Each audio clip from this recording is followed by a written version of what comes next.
مجھ سے بھی لوگ اکثر پوچھتے ہیں درود شریف کے بارے میں، بہت ہی بابرکت چیز، مگر اللہ نے اس کو ڈیزائن کیوں کیا ہمارے لیے؟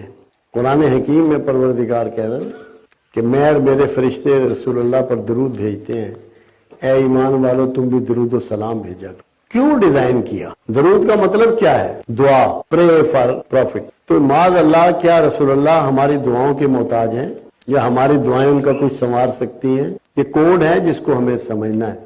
جب آپ درود شریف پڑھتے ہیں تو رسول اللہ صلی اللہ علیہ وسلم کے لیے دعا کرتے، اے اللہ ان پر اپنی رحمت میں اضافہ فرما اور ان پر اپنی برکت میں اضافہ فرما۔ یہ آپ کے لیے کمپلسری ہے۔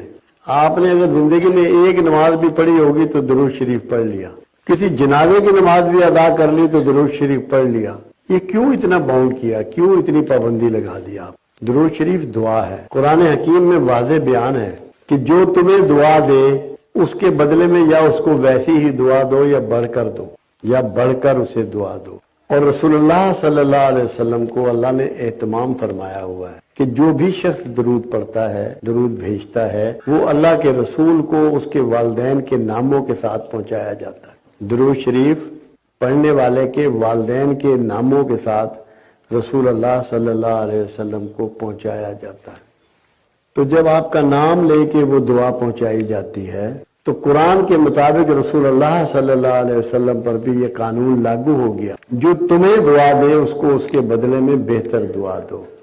جب آپ کی دعا رسول اللہ کو پہنچائی جاتی ہے تو رسول اللہ صلی اللہ علیہ وسلم اس کے بدلے میں آپ کو بہتر دعا دیتے ہیں، اور جس کا دعا گو رسول ہو جائے اس کی بخشش کنفرم ہو جاتی ہے۔ امت مسلمہ کی بخشش کو کنفرم کرنے کے لیے پروردگار عالم نے درود کا سلسلہ جاری کیا۔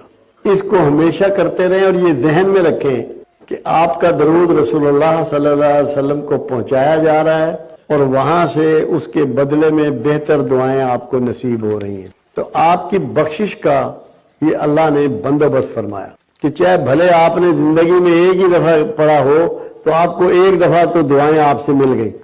تو اس لیے درود شریف کی اہمیت کو سمجھانے کے لیے میں نے یہ پوائنٹ آپ کے سامنے رکھا کہ آپ کو اندازہ ہو کہ آپ کے لیے اس میں کتنا بڑا کوڈ ہے اور کتنی بڑی مہربانی اللہ کی چھپی ہوئی ہے۔